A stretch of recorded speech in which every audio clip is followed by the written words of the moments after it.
11, 10, 9, 8, 7, 6, 5, 4, 3, 2, 1, 0.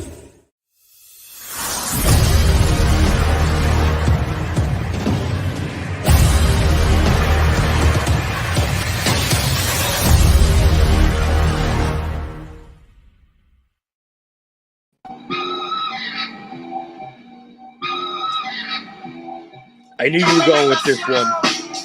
It was between this and Motley Crue, and I was like, nah, fucking Ed's going hip-hop all the way, always. It was close, man. It was close. It really was. But it went down to the buzzer, so. What's up, everybody? Welcome to a brand new episode of Granny's Peach Tea, episode 125, for those who are counting. Thanks for joining us on our old sort of home. We had a little home on Wednesday nights for a while, but yeah, we're back on it again. We're home on every night, man. It doesn't matter. We're here. Yeah, we're good. We're fully flexible, ready to go. But yeah, thanks for joining us as always. If you're joining us on the Facebook live stream, if you're joining us on YouTube or X. So stupid. Or Instagram, or wherever you found your audio on podcast, we appreciate it. Yeah, we got some stuff to talk about. We got an all DC show tonight. We do. We got back to our roots. That's only when we're not being Marvel shows. We're both. We go then both then we're also the DC show at the same time. That's right. Which Jason, to me, tells me that we've done our job. That's right. These first 125 episodes. Pissed everyone off. That's what we're here for. Yeah, we got some stuff to talk about. Some shows on Max. We got My Adventures with Superman, also known as Jason's Adventures with Superman. We got Harley Quinn season 4. And we got a new movie to talk about, second week in a row. We got DC's Blue Beetle, the quasi first entry of the DCU. Kinda. Or not, or sort of. I mean, whatever. We'll have plenty of time to talk about that. But I'm Ed, and with me as always is Jason. Jason, what's up? Good to be here. Excited to talk about this. Ed and I actually didn't see Blue Beetle together, which usually we see all this stuff together, but so we don't actually know what each other thought. Gonna give a little recommendation for those looking for video game recommendations, because we have folded that in. I've recently started playing the Assassin's Creed Origins, which takes place, you're Egyptian, and it takes place in ancient Egypt around the time of Caesar. And considering I just went to this enormous 5-month ancient Rome historical binge, it's kind of cool now, killing Romans as an Egyptian. I'm liking it. So yeah, anyone like I used to like those Assassin's Creed games, and then I kind of fell off after Black Flag, because I was like, well, I got my pirate game. It's never getting any better than this for me. And I just stopped playing them. But I picked it back up, and yeah, no, I'm kind of all in. I'm going to keep going forward. So anyone who's maybe on the fence like I was, it's a great game. Really enjoying it. You can actually tame animals. Okay. Yeah, I had a lion running shotgun with me while I ran tread over some Romans, just ripping them apart. It was awesome. What you're saying is you're just committing mass murder on your video game. And it's a game called Assassin's Creed, all right? I understand that. It's in the creed to assassinate. Besides, they're Romans. Okay, who cares about them? They're a dead species. We're a dead society. We can be racist against them, right? I guess those are the rules, right? That's what we can do then. They're dead white oppressors. Well, fuck them. Okay, so yeah, I agree with them. Fuck them then. I mean, I'm saying that, by the way, as a lover of Roman history. Just throwing that out there. I'm kidding. I don't actually hate the Romans. But do love your Roman history, though. I do. But yeah, we got a couple of quick comments to get to here as I spill my beverage on my desk. That's even better. We got Bossman Faraci chiming in here. Yo, what's up, Bossman? How's it going? I was actually on my way home earlier from work, and I was checking out some of your We Are Queens Boulevard podcast. I was listening to you and Tim a little bit on the L train, which there is now reception for most of the ride. So nice. Good job on that, fellas. He's also saying he was blasting. He ain't going out like that. That's right. I was way out today. That is awesome. And which Assassin's Creed were you talking about? He blacked out. Oh, it's Origins, the one where you're Bayek the Medjay in ancient Egypt, hunting down the vast organization of criminals who killed your son, or you were complicit in it. Awesome game. And Farachi's also having some. Yeah, there we go. I know he's in like his New York mode over here with doing Entourage. Nice. Elche was the last stop in Canarsie. Yeah, I'm a. Well, I was a Halsey guy growing up, and then now I'm Myrtle White. Well, no, Halsey again, because I usually park by Halsey. I was going to say Myrtle Wyckoff. I can transfer from my bus, but there's no busing. I drive to the train and then go from there. Fuck that. Well, I can avoid it. All right, so let's jump into it because we do got a lot to talk about today. We got some My Adventures with Superman, episode 8. Yep. Jason, how are your adventures with Superman this week?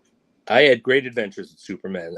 This show has been slowly building on me, and I thought this last episode was excellent. I was watching it going, yeah, this is how you set like a Superman up, right? Like this is the villains you bring in, like because the whole thing is, it's Superman is really really busy trying to save everyone. Mm-hmm. Lois Lane is told she has to work. Her and Jimmy have to work with Vicky Vale, so that was cool. It's Vicky Vale action. I like that a lot. I like that a lot as well. But she's there, obviously, writing a slander piece against Superman. So that kind of puts Lois and Jimmy in a really bad position. But they can't not help her. But they're trying to give her the good side of it. And while this is all happening, Superman is like really trying to put out all these fires. Like villains are escaping, and eventually, this one villain escape villain comes to him and says, "Look." He finds him and he's like, look, I'm just trying to run. They've got my siblings. Help me get them out. And it's a trap. Like he goes to do it and her siblings are free. And so is every single villain outside of Mixel Pitalik that he's fought so far. And they all like bring the fucking hammer down on him. And it's watching him fight all these kind of like C-list villains from the comic, which is awesome. That's what you should start off with. Don't start off with Lex in your movie as the big bad. Give me someone that is, or people that are like interesting and compelling to throw against Superman. Which this was a really cool fight. And then they beat Superman, and I forget his name, but the guy who has the body armor on. Oh, that's Parasite. Duh. Yeah, Parasite. That's their version of Parasite. Parasite's like beating the hell out of him. He's like, and grabs him as he's trying to escape. And he goes, "We're done when I say I'm done." And Amanda Waller pulls out her thing, and she goes, "No, you're done when I say you're done." And it's like, bump the reveal. They're the fucking Suicide Squad doing what Amanda Waller said she wanted to do in the Zack Snyder universe, build things to kill Superman. So this show actually accomplishes that, where David Ayer's Suicide Squad could not. Because David Ayer didn't have anyone on the Suicide Squad that could match him. They have Parasite and some overpowered like street thugs. I mean, like honestly, you got Parasite, you got Deathstroke.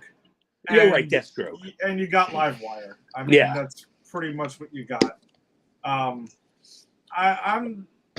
was impressed. I was impressed that they were able to do that. And again, this is a younger Superman who in this episode also just discovers super hearing that he has. He's learning his power set as it goes on. And I like that a lot. Yeah, I like the way that was being used in this episode too. And it's a two-parter because this really leaves on a cliffhanger. Yeah, he gets abducted. He's gone. They take him. Yeah. And I'm excited to see what happens, man. And again, I was not liking the show in the beginning, and now I'm like, shit. It ended, and I went, wait, that's it? Yeah. So with Vicky Vale, lots of mentions of Gotham. You think we're getting Batman? I'm starting to think we might be. I got that feeling while I was watching this. I was like, are they setting up a competent Batman v Superman showdown? No, I'm going to be honest. My guess is we're getting an experienced Batman that's going to help save Clark. a young Clark is. I'm cool for. Look, it's Batman shows up and fucking makes spaghetti. I'm good, as I proved in the Flash episode. True, actually, we did like him playing with spaghetti. So. Yeah, I don't know. There's too much Gotham smoke. There's got to be fire. Yeah, you don't bring in Vicky Vale unless you plan on. It's like Chekhov wrote, right? If you introduce Vicky Vale in the first act, you have to introduce Batman in the second. Yeah, I think so. I think you didn't actually say it, but you get the points. It's a gun, whatever. Yeah. Yeah, that's gonna be my guess. And I didn't see the episode count, but I do wonder if then part 2 is the season finale.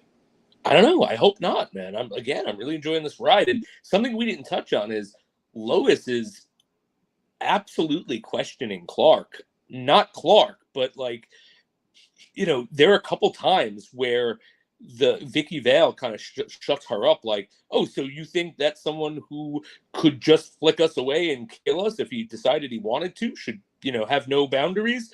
And like, she just doesn't respond because she remembers, yeah, well, there are these 800 universes where he kind of bright burns everyone. Yeah, well, and she also has that little like time capsule video thing that she's played, and she has flashbacks about. But you're right, he goes all Brightburn, Homelander on the Earth. So she's wondering, and in this episode, he is becoming. Clark is a bit really focused on finding that general. Yes, and he's really not trying to you can see he's getting somewhat agitated and a little bit obsessive. So that's what's making Lois a bit nervous. Also, that she's starting to see some traits in him that she's never seen before. Right, exactly. And then the kind of the cherry on top of that is when Clark kind of does fuck up. Like, he's trying to, it's not his fault, but he's trying to save someone, and he fucks his bus up. And everyone's like, oh, wow, he just caused this accident. Shit, Superman just did this. And they're getting him on camera and stuff. And he's like, I'm sorry. And he flies away because he doesn't know what to do. And Lois kind of sees that too on the thing. And that kind of gets into her too. Like, okay, well, shit, is he turning now? And I that's super interesting to me. Yeah, I'm really digging this is a different take on Superman and Lois and Jimmy and this whole world. But it doesn't feel like it's unfaithful. I agree. To the source material. It's still keeping the integral things in place. But again, a different spin on it. It's appreciated. Yeah, I agree. I appreciate it. I agree. I'm really digging this. Again, came off at first. I'm not really an anime guy, and it came off a bit kiddie. But now it's kind of making some moves. You called it. It's making some moves that are making me go like, oh, okay, no, they were kind of doing a bait and switch. They wanted they were like, no, this is kiddie stuff. But oh, you didn't see the Suicide Squad coming? Because I didn't in this episode. Now, maybe I should have, but when Waller shows up and shocks them, I'm like, holy shit, this is the Suicide Squad. I didn't see that clever twist in this show, and I think it sucker punched me, and I really appreciate when television does that. Yeah, I'm pretty damn hyped up. So, my gut feeling is I'll try to look for the episode count, but I do think that the next episode is going to be the season finale. Is my guess is they're going to end on a bang and again leave you wanting more. Right? That's what you got to do. It's the way to do it. As George Costanza learned, years ago, you got to always leave the crowd wanting more. That's it for everybody. Good night. Hey Eddie, the jerk store called. They said they're out of you. Oh man! I think you and I could have a podcast where we just trade Seinfeld quotes for a half an hour straight every week, and I think we could probably run just as long as we've been running Grays. Oh, there's no question about it, dude. I was side thing. I was in the Poconos last weekend for my wife's 40th birthday, and one of the nights, people were playing some board games and shit, and we were all drinking and stuff, and I essentially smoked my face off that night. And I went into a theater. They had a little theater room in the basement, and I turned on Netflix. I was watching Seinfeld. Yeah, baby. That was my choice out of everything on Netflix and everything. I was like, no, I'm gonna watch Seinfeld. And I bet it was the funniest Seinfeld you've ever seen. Oh, I went right to Soup Nazi. Yeah, of course, yes. So, and it's funny because Angie comes to the room. Someone tells Angie, "Oh, take a wild guess who he's watching. She goes, looks, it's around 11 o'clock. She's like, he's watching Seinfeld, isn't he? I'm like, yep. And she's like, of course he went to the Soup Nazi episode. It's a great show, man. That is a perfect show. There's no gripes whatsoever. All right, so that brings us to our other DC show here, Harley Quinn Season 4, Episode 6. Also helped me inspire my hat and T-shirt for tonight. Nice. And Jason, I know we alluded to it, but yeah, I got some thoughts. I wasn't really crazy about this episode. Nope. I've loved this show. I've loved every episode, and I defended this show last episode. And I've been thinking a lot about it. Like, I think it was a mistake to break Harley and Ivy up and have them have their own separate storylines, because now it is about nothing but them. And there's just so much of it. And I don't know. I think they should have ended that maybe 2 episodes ago, which is when I kind of felt it was starting to wear out its welcome, but they didn't. We get no Bane this episode. There's a mention of him, apparently, because they don't know where he is. Yeah, there's a mention of him. I thought we were going to get like a clip of him like in Italy with this pasta maker, but no. So let's start with the Harley storyline, because that I think is the most interesting one. Harley's trying to find out who killed Dick, because Dick is dead. They murdered him. No, he's dead. And they put him in a coffin. This was fun. Like, they put him in a coffin with the ass cheeks. You know, it's like... They did, but I kind of just feel like...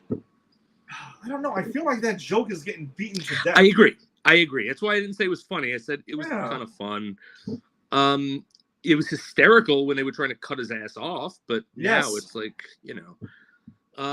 but so he's really dead, and the whole crux of the episode is the disintegration of the Bat family. Like, Damian gets picked up by his mommy, and Barbara's having a fucking meltdown over Dick's death, and she blames Harley. She thinks that Ivy did it as the leader of the evil society, injustice, whatever it's called, Legion of Doom.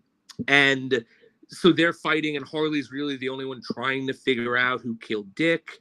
And she like hunts down things. We get Alfred in here, and that reminded me that there was so much comic gold they could have mined for Alfred the last couple of episodes, and they didn't. And we kind of just get like, he helps her, and he's like, oh yeah, I'm hoping to make enough money off of this toilet wine so they can send me to rich people prison so I could be Master Bruce's valet again. It's like, okay, but there was funnier stuff they could have done here. Yeah. And then the reveal is, I'll get to the reveal of who killed Dick at the end. So that's pretty much until the reveal of who killed Dick. That's Harley's stuff. Ivy's stuff is her press people have completely taken over her social media stuff and is sending out all this stuff. And the reason that Batgirl thinks Ivy killed Dick is because she posted something flippant about it on her Facebook or Twitter or whatever it was, Insta, whatever, I don't remember. And so then she gets her neglected, boring, like Earth, Wind, and Fire people, and like they help her destroy her press team or PA team, which are pretty much like, I don't know, they keep like dividing and becoming different people, and then eventually they absorb each other. I thought the big reveal was going to be that it was Clayface. Yeah, I did too, and then it wasn't. Yeah, I'm a bit confused about that. Clayface, not in this episode, and I'm going to say not in this season, except for one episode. Like, did Alan Tudyk leave the show? No, he voices Joker. You're right. So I don't know why Clayface isn't around. And then that's the reveal. The Joker wants to go back to being evil, and I hated this. I have to admit, I hated this because I think it is so funny, the Joker being genuinely good and being the mayor and kind of like missing evil, but he's not that person anymore. Like, I thought that was brilliant and a fun play, but no, he's just evil again. His family decides to be evil with him, so he has no reason to not be.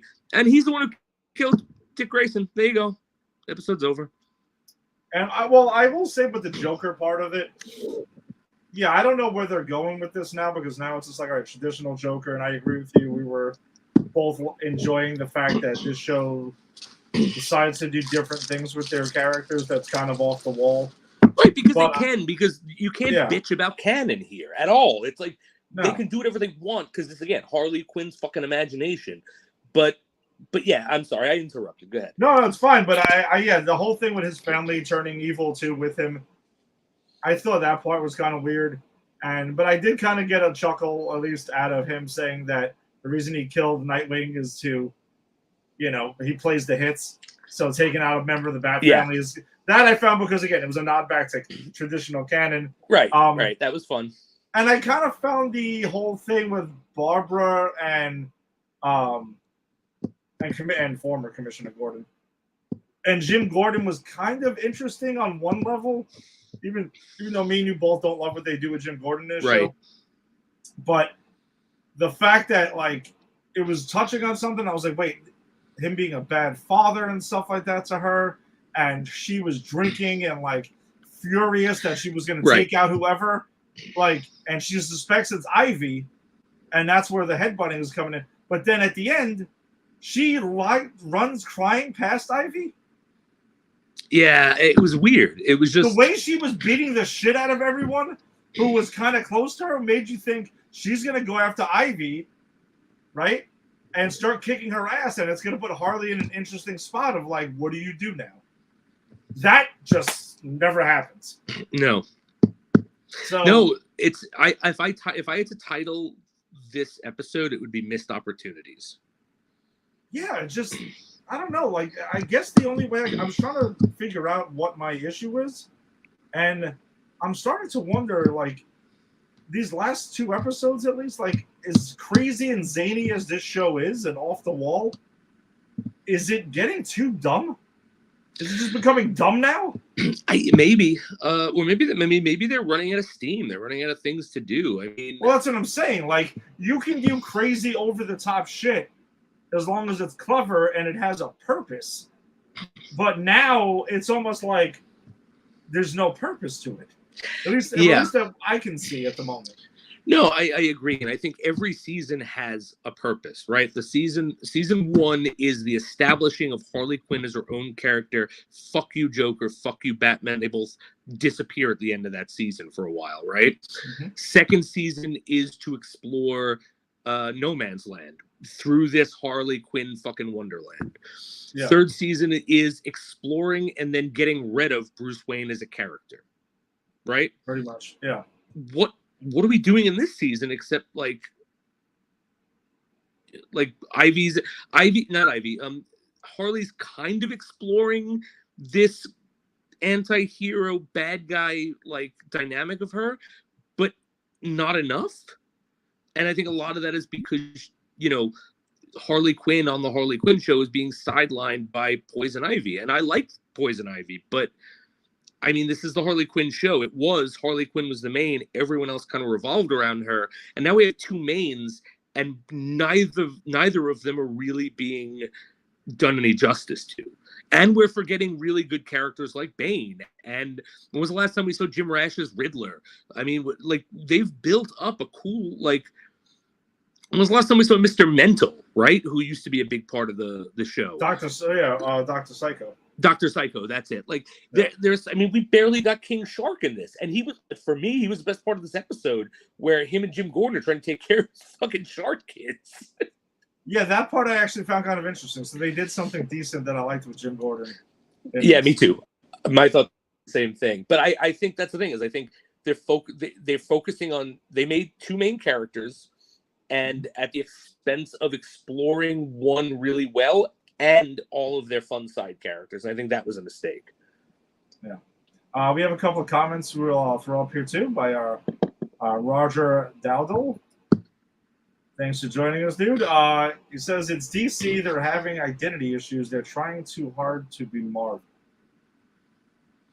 I mean, in some ways I could say yes. In some ways I would say no. But this show, I wouldn't put this show in that category, just because I think it's doing something that Marvel is too afraid to do. And that's like, now, like, we're going to give you a character. Sure, it's going to be a cartoon. We're going to give you a character that's over-sexualized. We're going to give, like, I would never see Marvel going, hey, guys, you want to watch Galactus fuck a bunch of buildings until they collapse? Yeah, Jay, I'm going to second that, Jason, because, like, I don't think Marvel would go here. You know, they'll do Marvel Zombies. They'll do other stuff. Yeah, they got their They're own not going madness. to totally R-rated satire their characters. Right. That's not going to happen, which is what DC is willing to do in certain things. Because again, the multiverse is their bread and butter, and they're the ones who started essentially. So yeah, I don't know. I don't, not relating to Harley Quinn at least. I don't see that. But in other DC projects like movies and stuff, I do agree with you that I think the biggest problem, and I've said this on the show a bunch of times, the biggest problem they had as a studio is instead of trying to organically grow their own universe, they pointed at Avengers and went, give me that with 2 movies. Yeah, if we're talking about the live action film, sure. And DC has done plenty of stuff there, but just as it relates to Harley Quinn, no, I don't. Yeah, no, I wouldn't. Roger's also saying what I like about DC is they're not afraid to go dark. Same here. Yeah, same here. Yeah, and again, if you watched Harley Quinn, they definitely are afraid to go there and other places, but sometimes they go dark just to go dark, and that's where they kind of lost some people with Zack Snyder's the Snyderverse, as we will refer to it as. They just seemed like they went, they were the ones who ran with the live action film saying Dark Knight's dark, so everyone must be dark, and not really the case. And also saying what's crazy is this has already been written into the comics and it works. Oh, wow. So, why try so hard to follow the formula? If we're relating to Harley Quinn, I know her comics have been written and through her perspective, but not to the extent of this show. This show has gone to really, really crazy places so far. But I couldn't say because I as much as I love Harley Quinn, I have not read anything outside of like the New 52, Suicide Squad that she's in, and Mad Love, just because I just don't have time to read comics anymore. Agreed. But those interesting takes there. Yeah, absolutely. Thank you for chiming in. I love getting to have kind of like a pseudo dialogue with our listeners. Yeah, absolutely. All right, so that gets us to our movie rather quickly this week. So DC's Blue Beetle. Let's drop that spoiler ticker across the bottom line. There it is. So if you haven't seen Blue Beetle yet, then you can come check us out at a later time. Unless you don't care about spoilers, but if you do care about spoilers, check us out whenever, because we're going to spoil the shit out of it. We're having an open conversation for it, so you've been warned. All right. So this DC drops their latest live-action film with Blue Beetle, following up, The Flash, which sort of was wrapping up the DCEU, but not exactly, because we still have Aquaman later this year. Because it's a mess. Yeah. It's funny, but then James Gunn comes out and gives his stamp of approval for The Flash, which both of us enjoyed The Flash. Yeah, yeah. But again, let me be clear. If it was an hour and a half of Michael Keaton half dressed as Batman making spaghetti, I would have enjoyed it just as much. So I just want to be clear that, I enjoyed it, but take that with a grain of salt. Yeah, but you also said the same. We gave Ezra Miller their props. That I did. We separated reality from for sure. Which is hard to do sometimes, and I totally get it. But and then Shazam: Fury of the Gods, which I enjoyed, but admit it has a couple issues. Jason did not really enjoy. So DC's been having a little bit of a bumpy road here. So I think that's why James Gunn was kind of like came out and was like, yeah, Blue Beetle is the first hero in his DCU, which still is a couple of years away.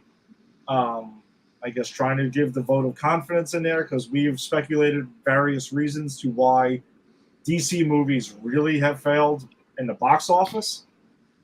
Right? Like that's been one thing, is it seems like the general public and some of the fans have kind of given up on it.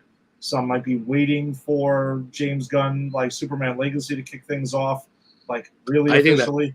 I think I honestly, after looking at the numbers of Blue Beetle's opening, I don't think we're going to get a DC movie that's going to perform as they think it's supposed to until like the first official James Gunn thing. Yeah, because which is Superman Legacy. Superman Legacy, yeah. Because I think wait, isn't he? He's releasing the cartoon first, though, isn't he? Oh, Creature Commandos. Yeah. I don't remember. I thought it was Superman Legacy that's supposed to kick that off, but I know they said Creature Commandos was getting a theatrical release, which I was a bit surprised by. I was too. Maybe I was just thinking about that. Yeah, but, I mean, I could be wrong, but yeah, I think because I've even seen online, like I go online, I look at the stupid clickbait articles, and I never read them because they're clickbait, but I like to see what people are talking about. And I've seen a lot of people in relation to this movie, like, going to the movie is expensive.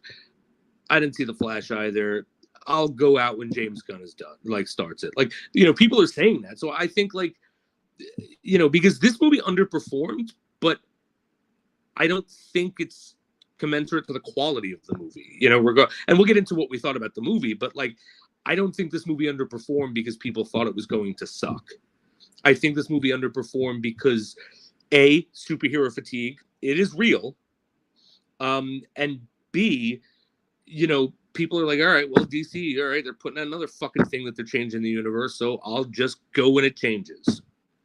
I think there's a lot of reasons, and I also do think that the box office projections for this movie were not particularly super high, because I also think it's important to remember this movie originally was supposed to be a direct-to-Max release movie. Okay. And then over time, it got switched to a theatrical release. So I think there's that to it. But I don't think the film looks like it's not a theatrical release. Like the CGI is fine. I have no issues there. Nope. But I thought CGI was better than The Flash, to be honest with you. No, it was. It was, because I think it was finished. And that was it. I'm serious. I think that's what it was. Right. And I think there's yes, I will admit that there's levels of superhero fatigue at times, which I'll get into when my thoughts of the film. Same here. 2 was the writers and actors strike. There's no actors promoting this movie right now. Yep, that too. That's part of it. Yep, and yes, I do think there's a general public fan thing when they see DC labeled. You're like, I don't know about this. Right. And you're right. Some people who, if you're one who, which me and you were in different boats on this, I have an unlimited pass. So I don't give a fuck what I see, honestly, because the more movies I see, the more bang for my buck I get. But if you're paying per ticket, you're going to be a bit more selective with what you see. And I totally understand that and respect it. But yeah, there's been a lot of factors here as well. One more thing with Roger dropping a comment here before we go full in. I'm still upset that they never did Ray Fisher's Cyborg movie. I think that was after the release of the Snyder Cut, would have been set the DC universe apart. Yeah, but once that whole thing with Walter Hamada and everything happened, there was no way he was going back. Even though Hamada's gone now, he had the whole thing with the head of the studio, and I could never see that happening. So. Yeah, because the actor who plays Cyborg, he's publicly denounced them, right? Yeah, he's like, I'm not fucking with them anymore. Right. Again, even though they're gone and stuff, I just think that they're not going to touch anything that will remind anyone of the previous regime. Right, and that's a shame because I actually like the character of Cyborg a lot. No, so do I. I'm not saying we won't get a Cyborg movie. I think we probably will, and we'll get a new iteration of it. But that's going to be an eventual thing. Yeah.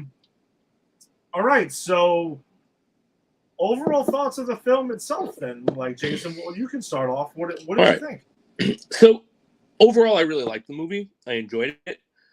But probably for the reasons I'm reading online that people have problems with it.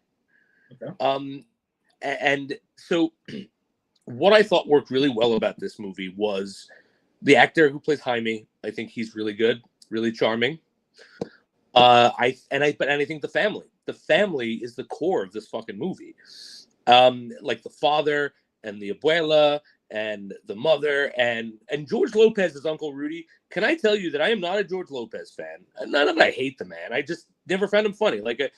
Not for me. George Lopez, if you ask me, the only joke I remember from the George Lopez show was, "We're Mexicans, not Mexicans." It's like, all right, George, that's fine. I fucking loved him in this movie. I really enjoyed him and his character and his performance and just the amount of craziness he brings to this crazy character. I appreciate that he was an integral part to this. I appreciate that the entire family was integral to the success of this, right? Like in a way that was, and it wasn't in like a Shazam way where like now we're all super powered. In a way that no, we don't have to be super powered. Family comes together, right? So I think what really works well about this movie is the family aspect, the human aspect, you know, and the characters themselves. I dig the sort of back and forth between Jaime and the suit. I forget the suit's name. Day something.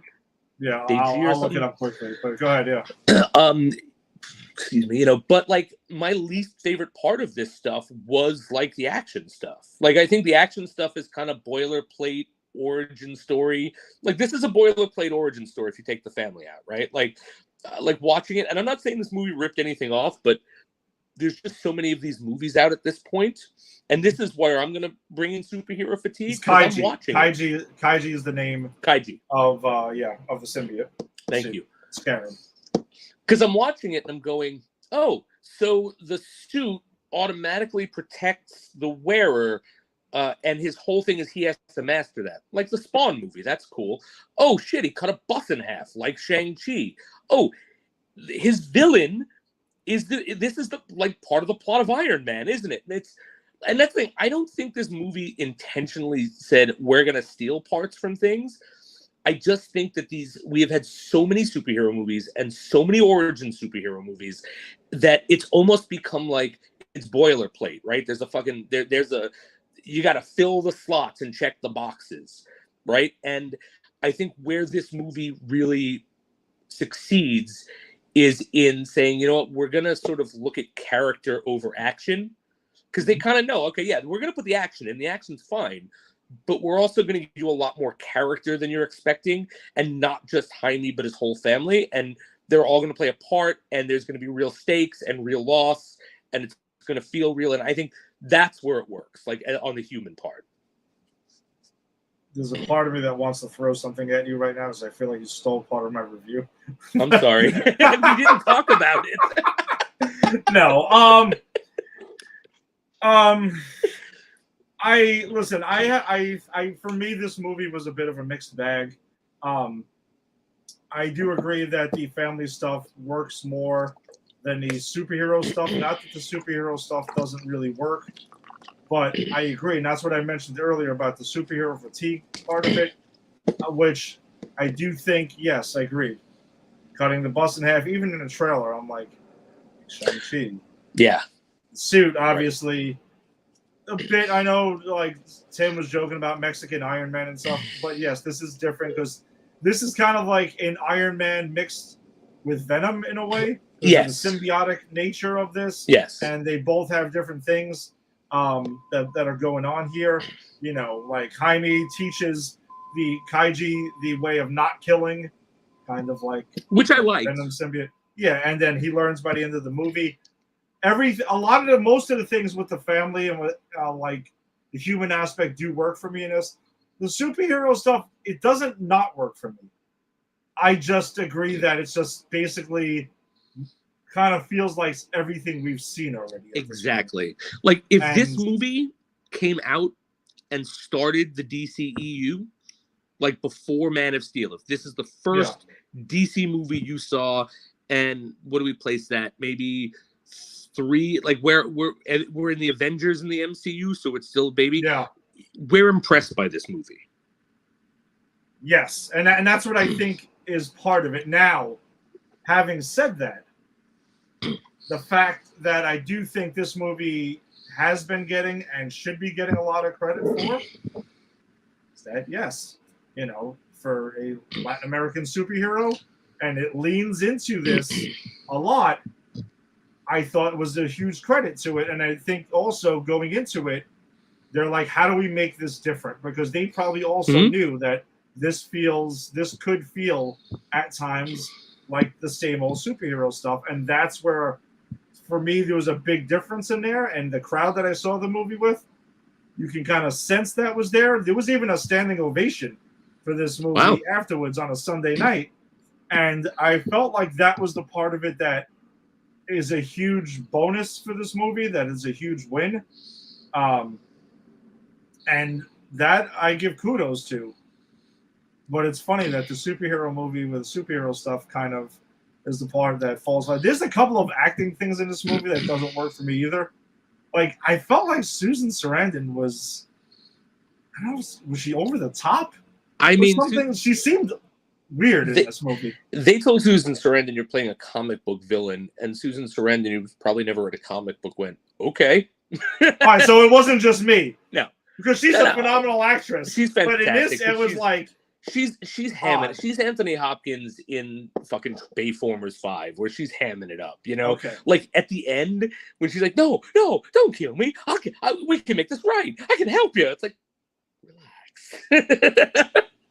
Yeah, like pretty much Victoria Court is written as, "Hey, you're gonna be racist, rich white chick here, and you're gonna do this," and she goes over the top with it. Whatever, it's there. And I do want to point out that this movie resolves, and I'm sorry, but this is the show's fault. Granny's Peach Tea for making me watch these. This movie resolves itself like Bayformers 4. Oh my god! Where they go, but where are we gonna live? Our house is destroyed. And Ford goes, we'll take care of it. Don't worry about it. Hey, hi Nate. Let's go make out. So I'm glad you touched on that too, because the humor in this movie, I think, was very corny at times, but other times very funny. And I do want to give it props, though, for going to places with humor that I didn't think it was going to go to. Example, Jaime getting a boner while I'm going ahead and about to kiss this chick. That's funny.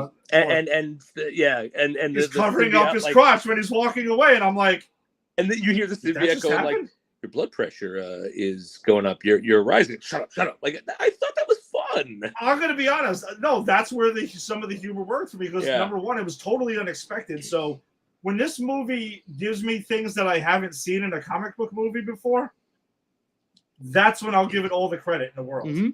It just, and it's not really the movie's fault that we've seen some of this before. So that's why. It's complicated to discuss with it, but it has some cool characters, and I agree with you, by the way, on George Lopez. He's fucking great in this. Like, going in, I thought he was going to be cringe, and he wasn't at all. Me too. No, he was like, when he rides up in the beginning, like, no, I ain't getting out. They're watching me. Get in, and he takes the flowers and he goes, probably bugged. I'm like, yo, this guy's fucking crazy. I like this guy. Yeah, and in the trailers, we saw the thing that got a laugh. How many times have you seen a trailer like Batman's a fascist? In the context of the film, it worked for me. Worked completely, especially because the next line was, Batman's a fascist. Blue Beetle. That's the guy where it's at. It's like, yeah, because that's his hometown superhero. Of course. If Spider-Man and Batman were real, as a Queens boy, I'd be like, fuck Spider-Man, fuck Batman, Spider-Man, he's got our back, Yeah, exactly. Another thing I also liked is and I had a feeling this was going to be the case, is that they didn't forget about Ted Kord being the OG, didn't connect with the Scarab, has been lost, and yes, spoiler for the mid and post-credit scene, really for the mid. But the post-credit scene was completely hilarious. Funny, too, but had nothing to do with this. That Ted Kord is still alive, even though he's missing. So I wanted to pick your brain on this. I'm hoping you didn't read the damn article. I read no article. Okay. Because coming out of the theater, me and Angie are walking around in Atlas around the corner, and one of the first things I told her, I was like, Ted Kord, I'm going to fan cast right now. And I was trying to decipher the voice a little bit. I said Jason Sudeikis. And apparently the director came out. A day later, his dream casting for Ted Kord is Jason Sudeikis. Nice. I could see that. Right? That's cool. I like that. And he's had a resurgence with Ted Lasso and everything like that. It's like, if this movie does get a sequel, right? Because box office wise, we don't know, but also I don't know what their expectation was. The budget couldn't have been that massive. Right, especially if it was going to be a pretty much made to stream movie. Yeah. Also, like once Gunn starts doing things, all they have to do to get people to buy into Blue Beetle 2 is put Blue Beetle in the fucking post-credit trailer of one of James Gunn's movies, and people will be all for seeing the sequel. So the budget was $104 million, which by superhero standards these days, not particularly high. No. So they did well with what they had, man. It looked good. Yeah, no, and that's the thing. So, and plus, if this movie dropped on Max, people, I think the reception would be like bonkers right now. I think so.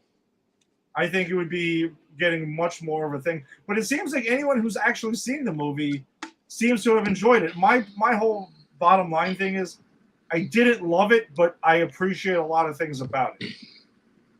Yeah, if that same makes here. sense, right? Same here. I liked a lot about it. The thing is, it wasn't the superhero action stuff, but for me, like, I didn't dislike that. It just, again, as I said, it's not what's shown for me.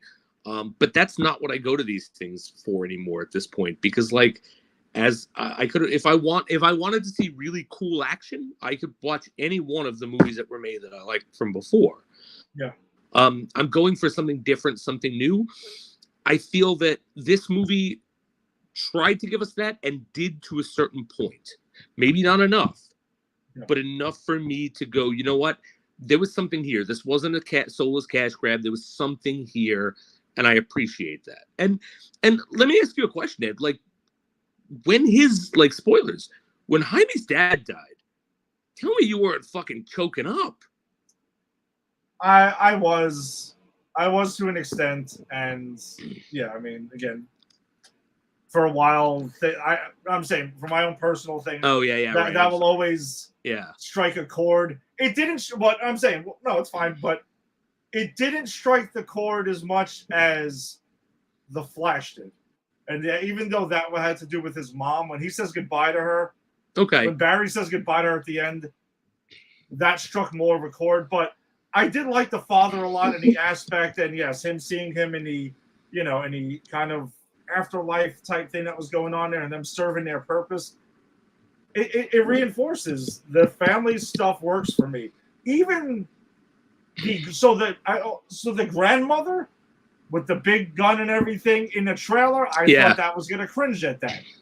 In the context of the film, the fact that they pushed further and were like, she's going on about the revolution and all this other shit and blah blah blah. I was like, oh, okay. You're gonna give me something more. I love that. I heard.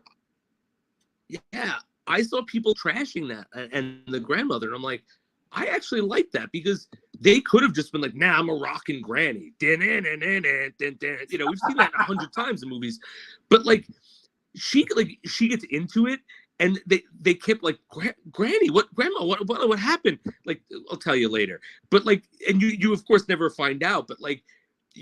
I'm watching this woman, and the actor's really good, and I'm like, no, I buy that this character has done some crazy shit that we're just not seeing in her, and I think that doesn't come out of nowhere because they hint at her not being just like your regular granny, like she's listening to like hip hop and laughing and dancing and stuff, and it's like, they're giving us movie signals to show.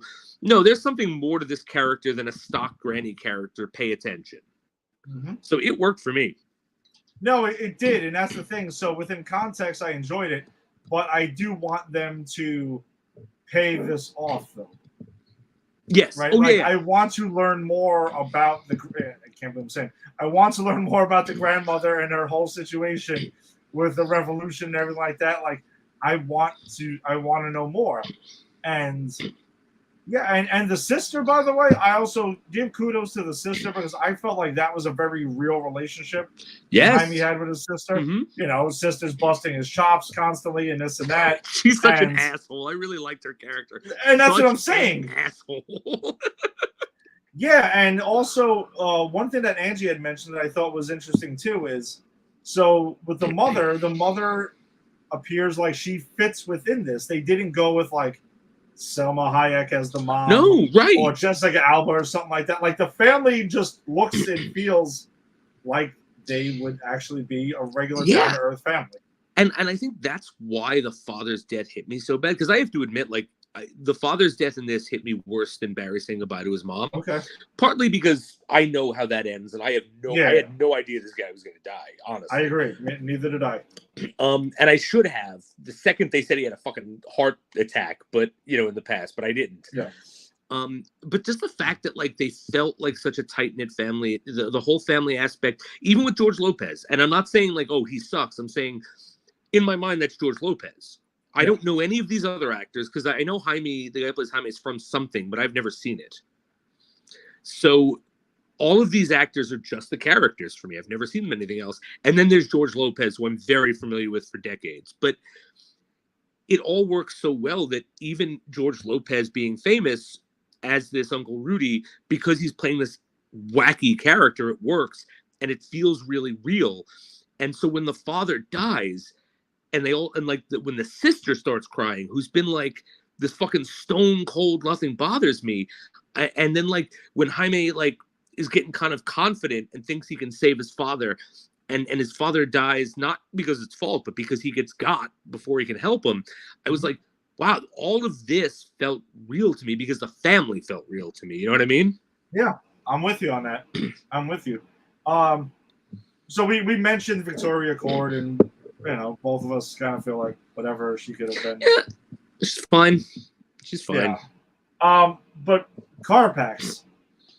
I felt like they tried a last-ditch effort when they show like his little brief flashback to give him something. Otherwise, he's just mean-looking carbon copy of the hero villain. Like, yes, you have the Scarab. I have this version of it. We're going to fight, and that's kind of it. I don't know. That didn't work for me. I agree. And I did think about this. There is a line where she says, the she being the symbiote, is like, when I was connecting with him, I unlocked some of his repressed memories. Yeah. But it's like, I don't know. Like, that comes out of nowhere. Exactly. That needs to be built in. Like, I need to see some hesitation between him and even unconscious hesitation between him and Susan Sarandon's character. I need to see that locket before the fucking transference. I need to see that locket a bunch of times. I need to see him fucking tell Jaime for the first time, your love for your family is what makes you weak. And then look at the locket or something. I need some sort of nod to this is somewhere in the background, and we don't get it. It just kind of happens, and then like it's Deus Ex Carfax at the end or Carapax, whatever his name is, because he's like, all right, no, I'm a good guy now. I'm gonna blow myself up, and Susan Sarandon, I'm gonna blow you up too. And Jaime's like, I don't kill people. My Scarab doesn't kill people, but I'm gonna let you die later. It's very Batman Begins, right? Like, I don't have to save you, but I'm not going to kill you, but I don't have to save you. Right, exactly. It's like, all right, fair enough. I defended Batman on that. I'll defend Jaime. Yeah, it's true. Yeah, so I'm curious to see what happens with this. Again, I would like to see this be profitable so we can see a little bit more of this. I want to see more Blue Beetle. No, so do I. Now, I'll be honest though. If you asked me which movie did I enjoy more, I mean, I don't know if it's Batman bias or something, but no, I did enjoy The Flash more than this. Well, I enjoyed The Flash. Yeah, I did too, but I think they're very different movies. No, they're extremely different movies. Types of movies. Like this is an origin story. That is the end of something, and like I think I think to be fair, we'd have to rank this up to other superhero origin stories. And I would say that it's certainly not the top tier origin story. Mm-hmm. It's certainly not bottom tier. I would say it's maybe high middle. Yeah, I can agree with that. Well, I was just mentioning The Flash because of other DC films. Right. Lately. That's the only connection, though. They're extremely different. And Yeah, I guess that's got a bit of an unfair advantage, especially if we're referring to it because of two Batmen. Right. You know, I mean, a look, lot of investment. If you gave me Michael Keaton cooking spaghetti in this movie, I'd say it was fucking just as good as The Flash, maybe better. I agreed. Maybe if George Clooney was making the pasta, oh man, imagine this, right? So you got Keaton making the spaghetti, right? You got Clooney making the pasta. You got Bale cutting the garlic, right? Oh, and then you have big fat Val Kilmer, who I love, by the way. I'm Yes, putting this because I'm going for a Goodfellas thing here. He's like, hey, Christian, don't cut those onions too big. You cut the onions and the garlic too big. Don't tell me how to cut my onions and garlic. You know, tell me you wouldn't want to watch like them all cooking Italian food together. Oh, of course I would. I'd watch that for like 5 hours. I would too. Give me the Snyder cut of that. It's Ben Affleck stirring the sauce, but it's slow-mo, and it's like 20 minutes of him stirring the sauce. But I would also want Batman themes mixed in there as well. Various ones. That's right. Take all the Batman themes and try to make it like a mambo, like a mafia thing, like or like a waltz, like The Godfather. All right, so in closing with Blue Beetle, though, hey, if you're watching this show, you're into this stuff, I would suggest you check it out. Yeah, I Make your own enjoyed it. decision. Don't let the box office numbers ever affect whether you see it or not. Check it out. If you got to see it on Sunday when it's movie theaters are doing $4 movies, or a Tuesday when Regal and AMC do discounted movies, so be it. But I would recommend checking out Blue Beetle. It was fun. Again, if your standards like The Dark Knight, then no, you're not going to get that. Yeah. But check it out. It's a fun movie. Yeah, it's not The Dark Knight, but again, it's fun. It has a lot going for it. I'm going to say this though: if you're someone who goes to these movies and goes, I don't give a fuck about the people behind the mask. I don't give a fuck about the human beings. I just want to see superheroes fight. Yeah, not for you. You probably you could go see. You could actually go watch an old MCU movie that's better with that. That's fine. You'll be pissed because of all the things we've said that it kind of, there are some similarities. But if you're looking for like a fresh human take on an origin story, with family that isn't annoying, because like I'm big. When you bring in family, I get fucking annoyed. Like I don't want kids running around, which we don't have kids, which I'm glad here. No. I don't want families running around, but like this was authentic. This was fun. Oh, you know what I didn't talk about, and I'm sorry, and I meant to talk about this. My favorite recurring joke in the whole movie is when they keep talking about him as the girl from the telenovela who is taken away by the rich white guy. And then at the end, when he's kissing Jennifer Cord, they're all like dancing and singing it. I'm like, I love that this comes back 3 or 4 times throughout the movie. I was forgot about that. Yeah, it was great. But yeah, so if you like the human aspect of these movies, see it. If you're all about just the superpowered and you don't give a shit about the humans, don't see it. That's what I would say. Yeah.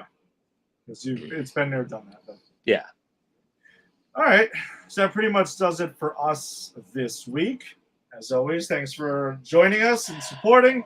If you're joining us on the Facebook live stream, check out Granny's Peach Tea's Facebook group.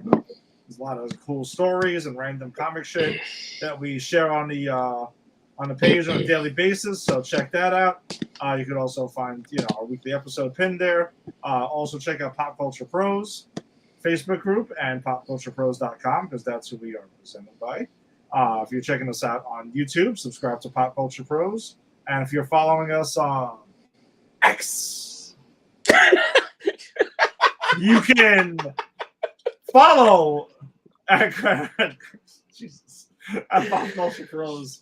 And check us out there. Whenever you find your audio-only podcast, you can subscribe to Pop Culture Pros. Check out all the cool stuff that's on the network as well. We will be back next week with our look at the latest adventures of Jason's Adventures with Superman. That's right. Harley Quinn. That's right. And Jason. We will begin our look at the previous Teenage Mutant Ninja Turtles films, beginning with 1990's Teenage Mutant Ninja Turtles, the movie. I am excited for this. I have a personal story for this that I'm going to tell for when I saw this in the theater. I'll hold it till then. I'm very excited to start our martial arts training, Ed. I am excited for that. I may or may not try to get some Elio's pizza to go with it because I remember when I was a kid, that ad campaign sucked me in completely, and I was all about it. Because Elio's was terrible. Well, no, it wasn't terrible, but it wasn't as good terrible. as real pizza. Come on, we live in New York. It's just fucking garbage. Right. We can go get real pizza. I would also, they had those Hostess turtle things. Yep, I remember those. I saw that they were bringing those back for the film. So if I can get one of those, look at your local store. We can find them. All right, maybe we should try them on the show. I'm gonna look around. Live reaction of those things. I'm very excited for this. And I just realized my favorite 80s, 90s, no, it's 90s PSA of all time is the Ninja Turtles one. I just fucking realized it. Really? Hey, you want to smoke marijuana? Hey, what should Billy do? No, he should say no. And then he comes back and he's like, no. He's like, what are you, chicken? I'm not a chicken. You're a turkey. And Michelangelo comes out and is like, yo, dude. Like, this is not from memory from, like, when I was a kid. I taught a unit on commercials for my AP class when I taught AP language. And I used that commercial. So I've watched it a ton of times as an adult. So we're going to definitely have to pull that up and watch it together next week. Let's please do that. Let's please watch that because it is the best ever. Just because every time someone has ever called me a chicken in my life, I've gone, I'm not a chicken, you're a turkey, and walked away because what the fuck does that mean? We will try to decipher that as well next week. We have a lot of stuff to do besides watching shit. We got a lot of stuff to do. Deciphering, watching, taste testing, maybe. Taste testing. See what we can find. So we'll see you next week. Peace.